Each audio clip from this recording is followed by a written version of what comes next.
Welcome to season number 3. It's episode number 4 of the Global Radio Ideas webinar. My name is Ken Benson from P1 Media Group. And if you don't know about us, we're a company that does research, consulting, and provides insights for radio brands around the world. And joining us from the home of Mercedes-Benz in Stuttgart, Germany, my companion here from Benztown, Andy Sanneman, the CEO. Oh my God, that was an introduction. Thanks, Ken. Thanks for joining us today on today's webinar, How to Create a Winning Playlist in a Streaming and Social World. As always, chat box is activated, guys. Let us know where you're watching. And if you have questions, please post it. We'll be taking, oh, not we, I think guys taking your questions after the show. So 3 years in on this webinar, we've had some amazing guests, and today is really no exception. He's been on our list a long time, and we've built enough following now to invite him, and here he is. So let's tell you about his background. He started his career in LA, where he grew up in the music departments of a station called KRTH, also known today as K-Earth 101 and KRLA. Then got his first program director job in Tucson, Arizona at KRQ, and then went on to program CHRs in Pittsburgh and the legendary KZZP in Phoenix, before launching America's first hot AC, which seems strange to say.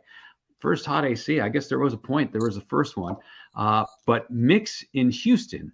And during his time with Nationwide Communications in Houston and Phoenix, he served as the group programmer for that company. And then after making such a splash with Mix and having a wild success, he opened his award-winning consultancy and worked with many radio stations, including a few you probably heard of. Z100 in New York, KISS in Los Angeles, Today FM in Sydney, Energy in France, and 104.6 RTL in Berlin, among many others. He then went on to join the biggest radio company in the world as VP of Digital Music and most recently Senior VP of Programming Research and Strategy at iHeartMedia. And while he claims to have recently retired, he seems busier than ever. Consulting with his Hit Predictor music service. And this guy is switched on as ever, staying on top of music trends and tech trends. And he's also writing not one book, but plans to write 2 books, one about the history of the music cycle. So joining us today from just outside of Boston, Massachusetts, please welcome a living legend, a music historian, and an amazing programming consultant, Guy Zapoleon. Thank you very much. Honored to be here. Awesome. Guy, it's so great to have you. And like Ken said, it's a long time in the making. So before we jump in, I mean, obviously, after 3 years, people know what's going to come now. So my favorite question, let's begin by just tell us something that people might not know about you. Well, I'll tell you a couple things. Number one, I was inspired in this business really by being part of a swim team that was the best swim team in the country. And I was really lucky to be on it, but unfortunately I was the worst swimmer on this team. So I worked really, really hard, practiced with the guys that were going to be future Olympians, and got better and better by working against those people. And by the end of my final senior year, I worked my way up from the junior varsity to the varsity freestyle relay in the city championships. And when they put me on the relay from JV, my coach said to me and said to the team, he said, "Here's the reason I'm picking Guy." And he said, "Guy swims harder for the team than he does for himself. And when it's a big relay race, he always comes through for us." And honestly, that's the way I've always been, whether I was doing radio or consulting, I always put the team first. And my coach, Nick Rodenoff, actually won 12 city championships in a row in Los Angeles. And that instilled that competitive team spirit in all of us. And it helped me throughout my radio career and gave me kind of a belief in myself. The second thing people might not know about me is that I actually won a car on the legendary 93 KHJ when I was 17. That was a long time ago. It was 1969. So wait, time out. You're a contest pig. I'm just getting ready to say that. So I've always had a soft spot for radio obsessed request line callers and contest winners because I was one, and I would get pissed off at people that would sit there and go, "Why do those people, they call all the time and win all the contests?" And I said, guys, those are the most passionate fans you have. I know they're nutty, but you know, come on. And of course, I didn't really explain to them that I was a contest pig too. I calls them as I sees them. I was, you know, besides being fascinated about winning contests, I was just in love with 93 KHJ. You grew up with it as a teenager going to high school. And of course, I collected all the 93 KHJ charts, writing down the countdown every Wednesday night. My dad really got upset at me. He says, "You're wasting your time with this stuff." And they used to call it the Boss 30, but my favorite artist was Bunny Siegler. He had this song back then. And he goes, he called him Bugsy Siegel. He goes, Bugsy Siegel, cut out that crap. Hit the books, kid. And I would just, you know, I said, "Okay, Dad," but then I would go back to listening to KHJ. So in the summer of 1969, I had to repeat Chemistry 1 in summer school, and it was the first day of my class in Taft High School. That morning at 7 a.m., I was the final qualifier on the Charlie Tuna show. I'm sure Charlie Tuna. What a DJ. Oh, he was awesome. And the Maverick, and there he is there on that picture there. And there I am, the first one to the left when I was 17. Wow. And so it was a Maverick a Day contest, Maverick a Day on KHJ contest. So, but I had to go to class the next hour, you know, so I got in my car, you know, I got driven to car by my friends because I wasn't driving at the time.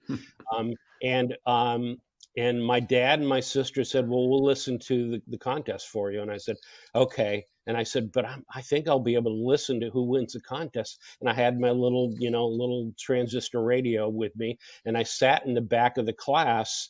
And I figured I had long enough before the contest winner was announced, but of course it was always, "And coming right up, we got the contest draw in just a second." And unfortunately, just as they're getting ready to call the contest after 8 a.m., I had my little transistor up to my ear. The same teacher who failed me during the year was also my teacher in a different school, Taft, in the summer school class. And Mr. Wyatt began handing out books. So I literally had one of those old-fashioned satchels, and I took my transistor radio and I threw it into my bag. But I thought I heard my name, and so I said, "Guys, I think I want a car." And they said, "You're full of shit." So I go, no, I think I won. So luckily, I was in the back of the class, and my best friend Bart came by, and I said, Bart, please check with my dad to see if I want a car." So he came back about 20 minutes later, and he said, "Guess what, guy, you won." And I'm like, Wow. "Oh my God." So when I got home, my dad said to me, and he said, "You know what, Guy, I've been thinking, maybe this radio thing could work out for you, son." So, That's awesome.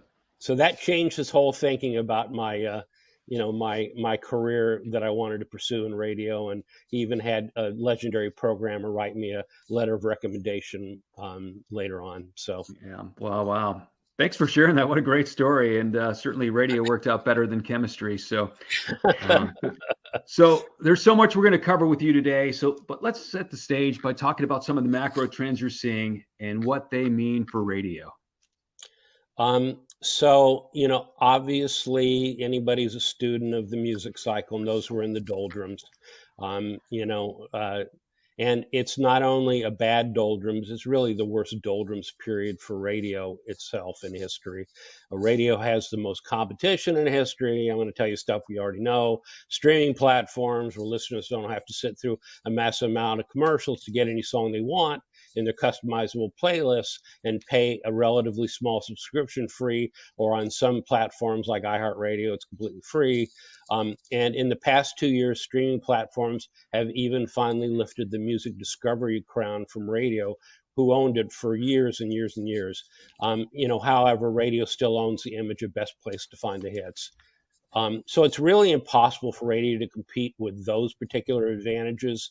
And look, we know these streaming platforms, they're bound to win over millions of listeners with those advantages. And the exodus from radio was bound to happen at some point. But we could have kept listeners' loyalty to radio a lot longer. Honestly, radio made some really egregious mistakes along the way to really begin the death of 1,000 cuts, one cut after another for radio. The first big mistake was programming to a rating service that stopped reflecting passionate music listeners.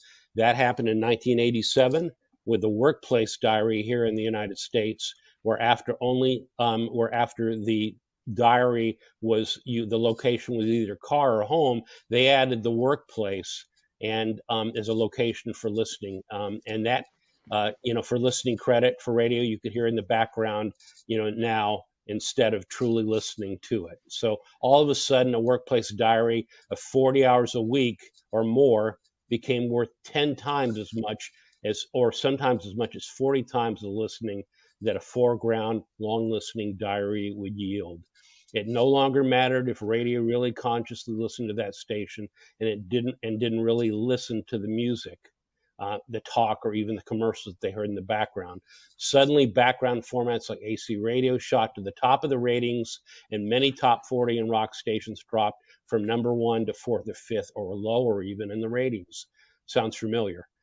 So great content was no longer as dependable a way to get ratings because the industry became more focused on earning workplace credit, and radio became a utility, a foreground hit instead of a foreground hit music destination and a music discovery medium. But that was step one of the cuts. 10 years later, after the telecom bill was passed in 1997, consolidation happened and created more problems for the industry. Critics said it created more homogenization of programming, and too much control of what went over the air, whether it was talk or music. And 9 years later, after the bill was passed, the amount of U.S. major owners went from 50 owners to 6 major radio owners. The humongous prices that were paid for these stations made owners and programmers more conservative with their stations and afraid to take risk. I mean, we were talking about in a previous webinar about that plaque that people used to have, Ken, fall in love with risk. Right. That went away. And so that had been, the risk taking had been such a big part of making radio fun and exciting and the surprising medium it was for decades. And that just kind of went away because people didn't want to take chances with something that was a radio station that was that huge price that they paid for it. So financially, it eventually created a major problem long term for those radio stations as insane prices were paid for the radio stations. Eventually, the debt load made the monthly station payment a big part of the monthly budget, with less money to reinvest back into radio itself. And even though taking these stations public gave them a bigger budget initially for investing in radio, within a few years, the demand for the never-ending quarterly profits for these public companies' stockholders meant bigger and bigger spot loads for the past 20 years to pay off this monthly debt. And over the past 5 years, it's gotten so bad for many radio stations. They run 20 minutes an hour, sometimes in sold out periods, and on the average, consistently higher levels of commercials, double what we used to run. I remember it used to be like 8 minutes an hour back in the 80s.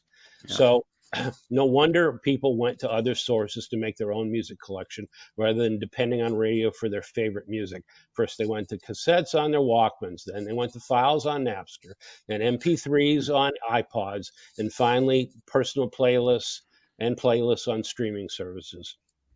And to make matters worse, a national perceptual study from a major research company that will go unnamed here came out in the early 2000s saying listeners hated interruptions and that personalities were part of those interruptions. So personalities were required to talk less, and personalities in general were de-emphasized outside of mornings for many radio stations in an effort to earn more background workplace listening.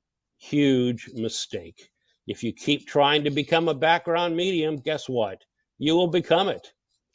Also in the 2000s, broadcasters began believing that live and local radio wasn't that important either. And companies took their best talents, made them national talents, and they did their best to be local with their content. But that also eliminated a ton of local radio talent along the way. Hundreds, really thousands of talent. So do I think radio owners were bad stewards of our industry?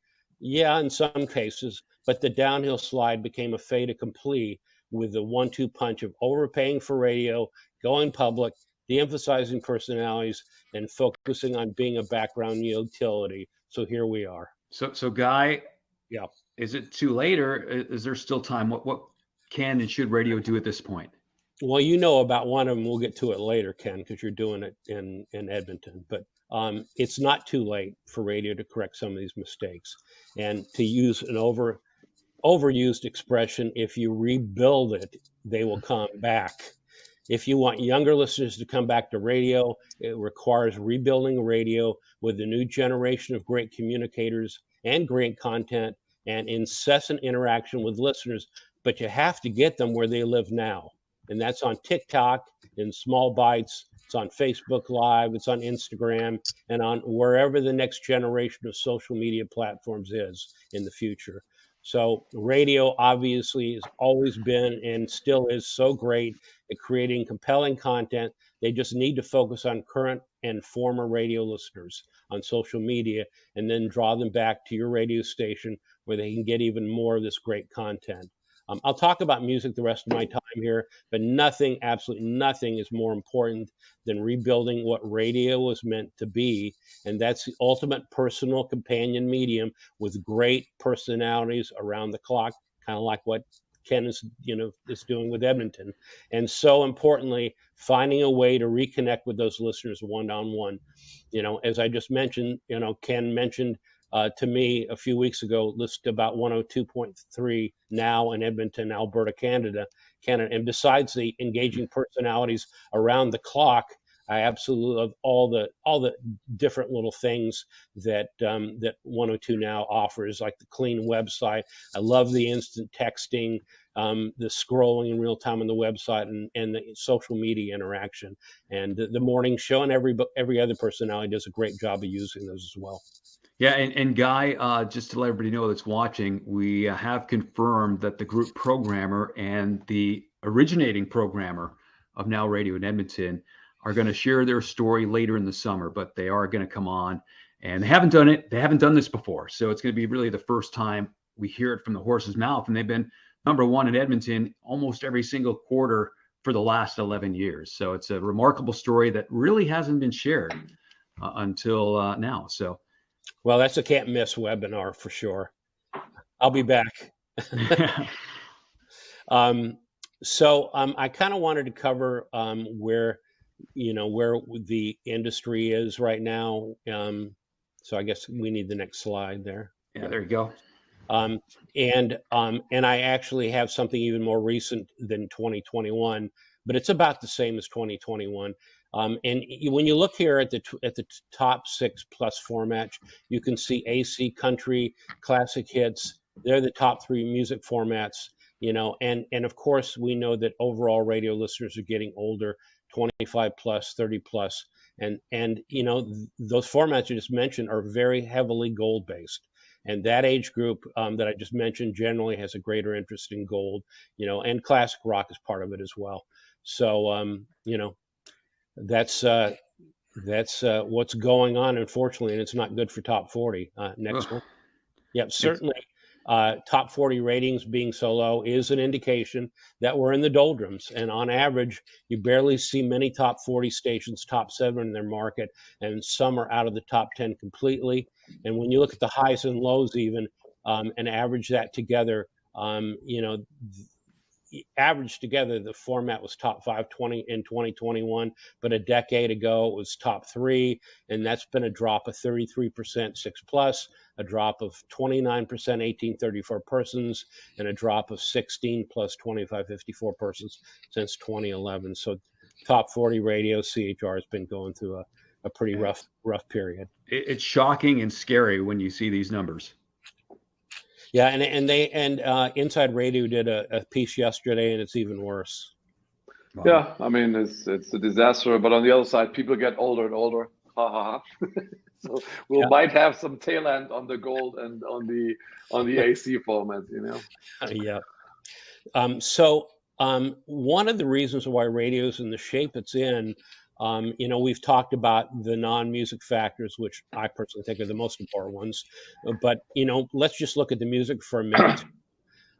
You know, doing what I did for iHeart, I did a lot of, you know, I would speak up a lot when I thought that the company was missing things. And I did it as a consultant as well. And one of the things that I see now with Top 40 everywhere is that it needs to be playing a greater variety of genres instead of nonstop pop and rhythm, which it got caught into because in 2014, 2015, I mean, you had Taylor and Katy and Justin Bieber became an adult, you know, if you can call Justin Bieber adult, and Selena Gomez, and they were all. It was just an amazing time for pop music, and so we got caught in a bind thinking that's the music that people want. So, but the problem is that I did a study comparing Billboard versus MediaBase's top 40 spins, and 30% of the Billboard year-end popularity charts over the past 6 decades are pop. It's not more than that. It's 30% over the past 6 decades. I did a lot of work here. I went back through every year in top 100 and calculated, and you can see it. Pop was never that huge amount, but top 40 believes that you got to be pop, you got to be rhythmic, it's got to be what it is, you know. So you know, that's you know, right now top 40 is really playing double that if you look at the spins chart.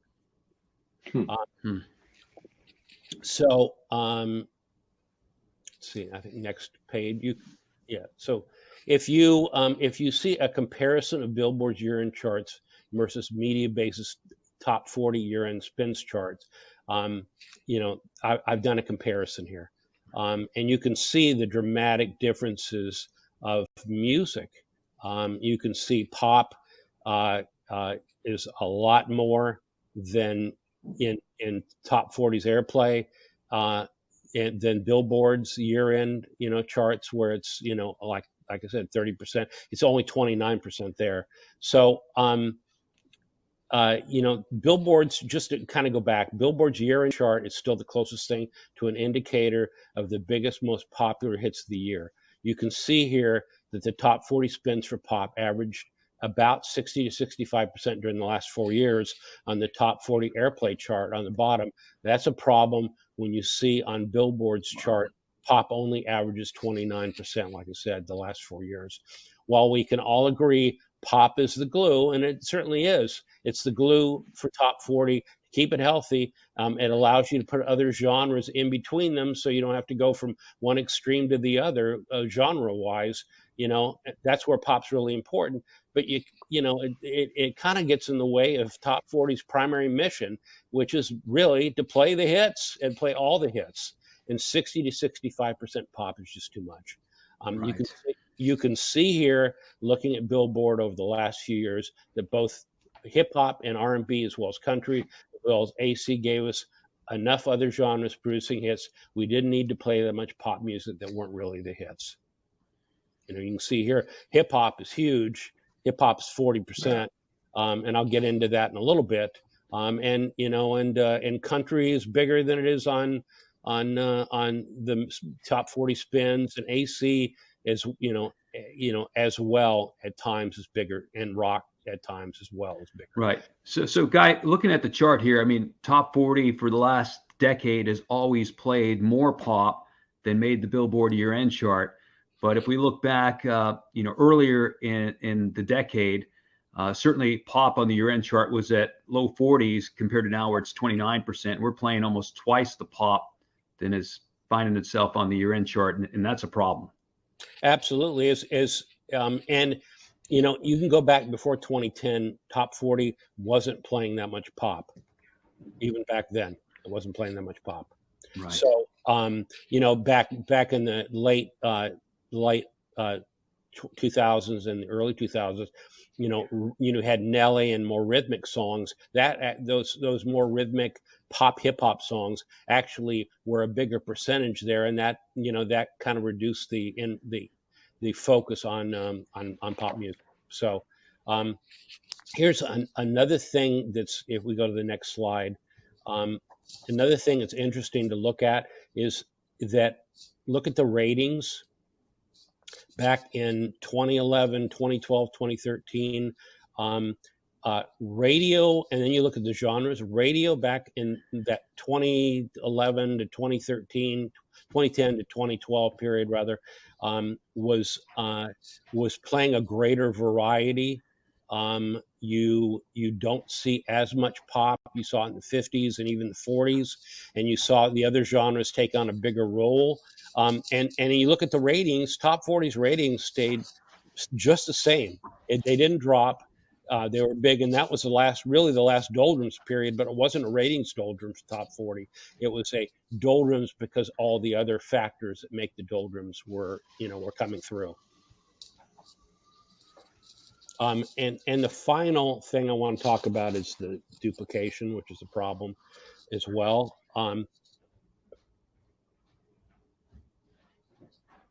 When you look at this again, top the Billboard chart is really the popularity chart, and MEDIABASE is really the top 40 is a spins chart. You can see here that in 2010, the duplication between the Billboard year-end chart and the top 40 chart was 82%, and it same thing back before that. It was huge. 80% was the duplication between Billboard and MEDIABASE, and as the format moved forward, it got a little less. It was 60% duplication, etc. And then all of a sudden, the last 4 years is now 55%. Wow. That's even less. That's dangerous because that's a worldwide phenomenon, right, guy? Because I feel the same kind of happening here in Germany too. Like the charts, it's a worldwide phenomenon, right? I don't know. You would have to tell me. I'm not an expert on worldwide charts. Because I'm thinking there's a lot of stuff on the charts, which would be the equivalent, and the billboards is not getting like AIRPLAY, and there's stuff they obviously, like you said, it's almost double. I would need to check because I'm obviously not a very numbers analyzing guy, but I mean that definitely I feel just from feeling perspective that will make sense here definitely too. Yeah, I mean, the bottom line here is that again, as my dear friend Steve Rivers used to say, we would say, what do we need to do here, Steve? And he would go, we'd all have these fancy recommendations about what to do at a radio station. Go, Steve, what would you do? And Steve would go, play the fucking hits. and we would laugh, but then you think about it and go, damn, that guy's brilliant. He's absolutely right. That's what they need to be doing is play the hits. They're not playing the hits. So, top 40's gotten away from that because, if they're not reflecting the hits on Billboard, and it's the duplication is down to 50%, that's a real problem for top 40. And it may be part of what's going on with what's absolutely format. So look, I'm not going to say, let me qualify what I'm saying here. I'm not going to say you should play everything on the Billboard top 10. And I'm not going to say play everything on the Billboard year-end charts because you shouldn't. Some of the music, like some of the country stuff, is super twangy country stuff, but some of it's not. Some of it should cross over, and some of the hip hop is just too hardcore to be on top 40 radio. But there's a lot of melodic hip hop that should cross over that doesn't get a shot. And then one of the things that really cranked me up a few months ago and still does is that top 40 radio completely ignored We Don't Talk About Bruno, which was huge. And top 40 should have been all of that. And we'll talk about this in a little bit, but streaming is a factor that radio has to take seriously now. It didn't for a while, but when you see a song, stream 30 million a week, and 10 million's good. 10 million's really good. 30 million's insane. And It did for 12 weeks in a row, and top 40 radio just ignored it. A lot of people said, "Oh, that song, it's from a Disney show and it's cartoony." It's never going to get airplay on a Yeah. CHR station. And- yeah, it's, See here, yeah, a lot of here, but I think I've pulled out about half of it since this happened. Yeah, and how many subscribers does Disney Plus have? Yeah, that's the thing. The crazy thing is, and it's even reflected in the weekly branded intros that I'll produce, like for our CHR services here still with Benztown. Is there's like, I'll see, because my kids obviously like more in the TikTok age, and I'll see like all these songs like my kids listen to like all day, and then literally like month after, some of these songs might make it to the branded intro list of this week, because none of the radio stations are basically showcasing airplay via MediaBase or Nielsen or whatever, which is absolutely what you're saying. So I'll have songs that had like millions of plays on TikTok, and they come to like get branded by me as a new song on CHR radio, maybe like a month later. Most of the stuff never. So I totally agree with you, like having two kids in that age, like that CHR radio is totally ignorant of like stuff that basically runs, I want to say totally, but very ignorant against like the stuff that makes like that it's becoming a hit through like social media, because I'll definitely feel it, like even on the production side of things, like on a weekly basis. Absolutely. One last thing here is that, one little tidbit to add to this, to your point, Andy, that Top 40 radio did start playing the song, but if you look at this chart, they started playing it, I want to say maybe like the second week of March. So that's 1, 2, 3, 4, 5, 6, 7, 8, 9, 10 weeks of 30 million streams. Well, guess what? A lot of people tested it within a week of playing it. They go, well, you know what? We should have been playing it already, but I'll put it into call. Guess what? It came back 20% burned and like 15% dislike. Why? Because just exactly what you said. People were listening. People had watched Encanto on Disney Plus, which debuted last Thanksgiving, and they heard it on streaming, a million times. And by the time radio started playing it, it was cooked. So, it never would have, even if they played it in March, wouldn't have gotten the lifespan it would have gotten. Because radio should have played it in January. Yeah, but people definitely lose the younger generation definitely loses the interest, as they feel like being like ignored and their stuff not being reflected. I mean, it's just not it's not just in their like life, like in their reality anymore then, because like you said, the reality is mostly on socials, and if you don't incorporate this reality in your music program, it's going to get very difficult. So I mean, many years ago you identified interesting cyclical pattern in popular music, which you simply call the music cycle. Can you go a little bit like deeper and explain it and tell us why this is so important? Sure. So my company in the early 90s was going through probably the second worst doldrums period, where it was all Michael Bolton, Celine Dion, and Billy Joel, et cetera, et cetera. And they asked me to write what I thought was going on. And being kind of a music historian, I went back in and I started analyzing all the charts, which I have, not only locally but from Billboard. And I saw this really bizarre pattern. And the pattern was that, and it started in 1955 when rock and roll started, that for the past 7 decades, this cycle has phases that have repeated in the same order over and over and over and over again in every single decade.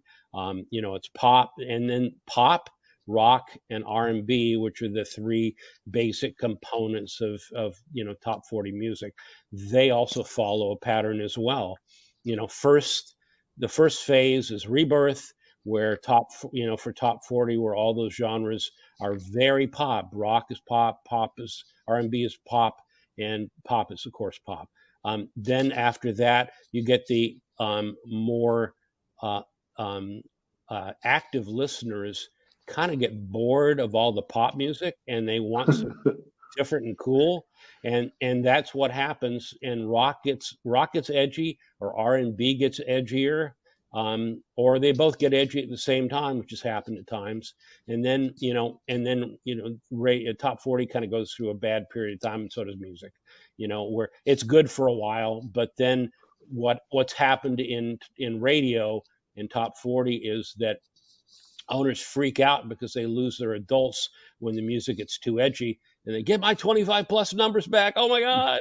And so they go, they soften, which is what happened in 1990 and really in a lot of these other eras as well, that the format softens. And then what happens at times is there's a great lack of pop music, and the format stays away from anything from the other genres except the softer R&B or softer rock hits. So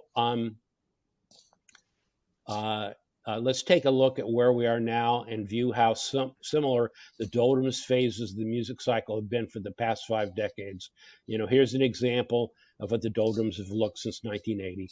First you look at 1980, you see soft rock, and you see yacht rock by Michael McDonald and Toto and Kenny Loggins, and you have country music with the urban cowboy phenomenon, Kenny Rogers and Eddie Rabbitt, and then in the 90s you have soft rock with Michael Bolton and Gloria Estefan, and then you have Garth Brooks with country, and then 2000s you have soft rock Kelly Clarkson and Mariah, and then country Tim McGraw, Dixie Chicks, and so on and so on and so on. But you see it every single decade that the same component of softer music and country music crosses over during these doldrums phases. Wow. Well, certainly, I've seen this work. I think this work originated back in the 90s, if I'm not mistaken. November 1992. Well, there you go. But clearly the analysis and the way you've studied the data is unlike anybody else, and it's been extremely helpful. And I was programming CHRs pretty young then when this came out, and it was really astonishing. And now watching it over the last 30 years, like you said, it just repeats and repeats and repeats. And right now we're in this terrible place with pop music in top 40. So appreciate you sharing that. And at least the positive phase, the rebirth phase, comes after the doldrums. So we're hoping that's not too far off. Of course, there's a lot of other issues and challenges the industry has, as you mentioned at the beginning of the webinar today. So if you're just joining us or join us midway, we are chatting with the legendary radio programmer, Guy Zapoleon. If you have a question, drop it in the chat box. We'll get to some questions later today. Now, Guy, I'm going to put you on the spot here, and you could absolutely say no. Andy Private messaged me a few minutes ago and said maybe we should have Guy on again because there's still so much to talk to you about. And now we're really going to get into some of the nitty-gritties about, how to get through the doldrums and how that affects your playlist and your rotations and your categories. So. Sure. Okay. Well, great. That was easy. So let's get through just a couple more things today, because usually we try and be done with these by around 40, 45 minutes. And if you do have a question, I would like to get to just a couple of questions today. Type it in the chat box. If not, Guy has now agreed to come back next month. We'll find a Thursday, same time, that Guy is available. And I know Thursday's tough because he babysits his grandson. So I know his wife's going to kill him for agreeing to do this again. So we do appreciate that. All right. That's why you may not see me next time, even though I'm willing. Willing but not able. Okay, got it. All right. So let's just kind of maybe finish up on the doldrums. We'll take a couple questions, and then we'll get into all the nitty-gritties next time that I think is really going to be useful to the programmers and the music directors and how they navigate all this and put this into action and also survive these doldrum periods like we've been through before. So I know one thing you've done when the current pop music cycle has been lousy in the doldrums period. You've gone back when you were programming and took some records that you thought should have been hits, but for whatever reason didn't get the airplay, the label support, whatever the case may be. A couple things I remember in my very early days watching Guy Zapoleon program was maybe Red Red Wine by UB40, Benny Mardona's Into the Night, and others. I'm hoping you can maybe suggest a couple songs today that may help fill the drought. Sure. So also don't forget Moni Moni by Billy Idol, which is there. We did so many things we did so many bringbacks. I don't know if you want me to go into why. I can if you want. Sure. Well, you're coming back, so at least once. So why Okay, not? I'll do it once. So, you know, it's all about spending time with music. And as I mentioned before, you know, we didn't limit ourselves just to pop music. We listened to everything multiple times, and I was really lucky back then because I personally think I had the greatest music directors in the history of top 40 radio working for me at that time, which was Steve Goddard, who some people might know, but really just a great music historian. And Kevin Weatherly was doing part time, and I made him a research director. And then we lured Gene Baxter, who was Kevin and Bean.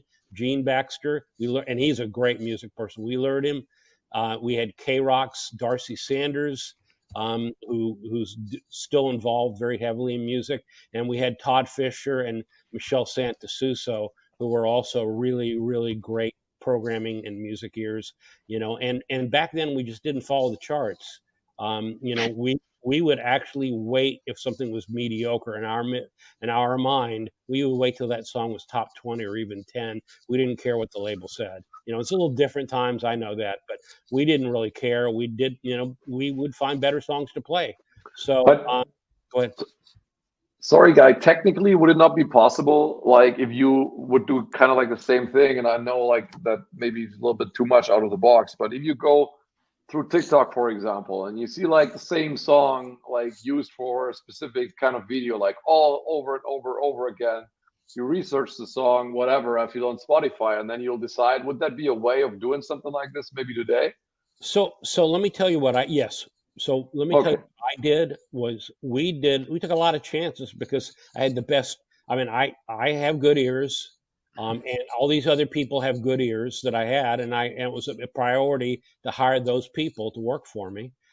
So we really were opinionated, very opinionated about the music we would play, and I had Scott Shannon would call me up and goes, "Buddy, what are you doing there? What are you beating the bushes for these songs for? Play the hits." And I go, "I am, Scott, I'm sorry, I am playing the hits."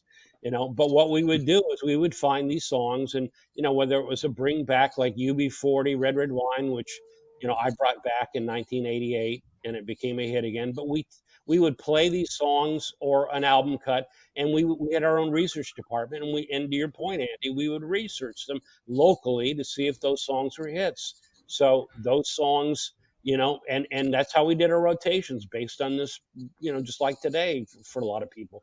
We took the call out ranker, did our rotations, and, you know, a lot of those songs we took chances on, or album cuts, you know, when Phil Collins was hot, we would play a bunch of his album cuts that never were singles.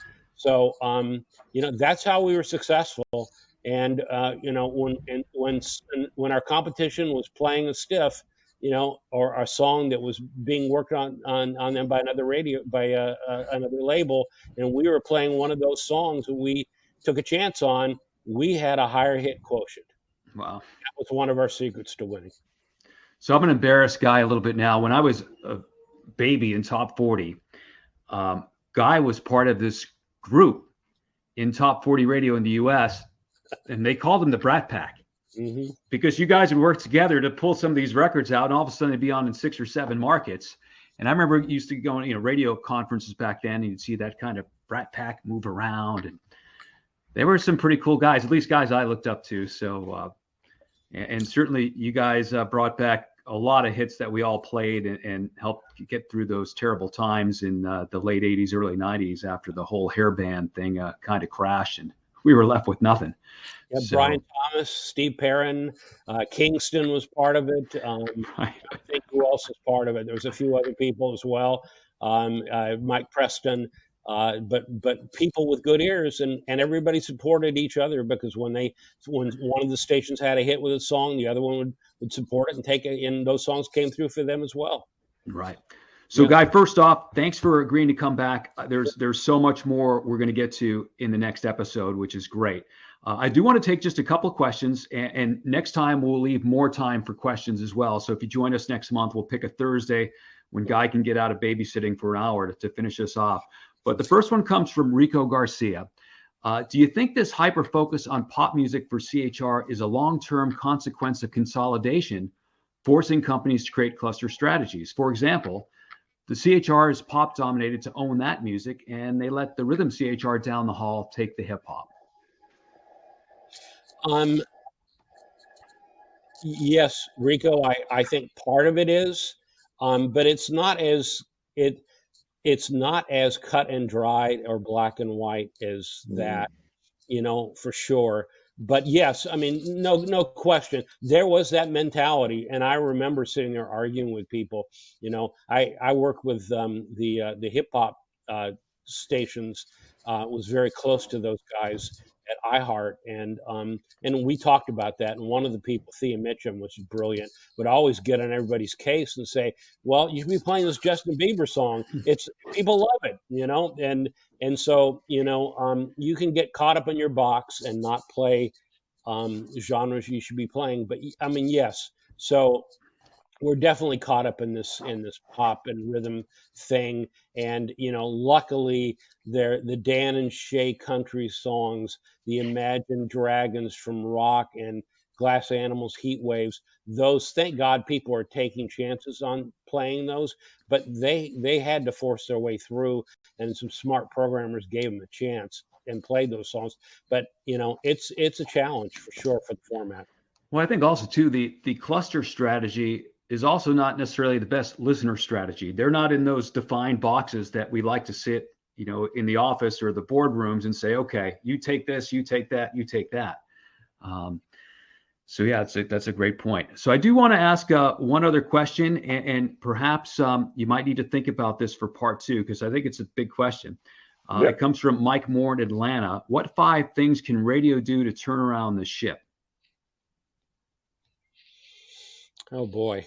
So again, you could think about that. We'll come back to it next time, but that's a big question. I already covered, but yeah, I mean, a lot of it's what you're doing in Edmonton. What you're involved in there. Like I said, music's important, but nothing's more important than personalities and bringing them back, making them around the clock stars, and allowing them to talk enough and expose their content on social media. And, I mean, I think that's probably the number one most important thing radio can be doing right now to kind of preserve its future.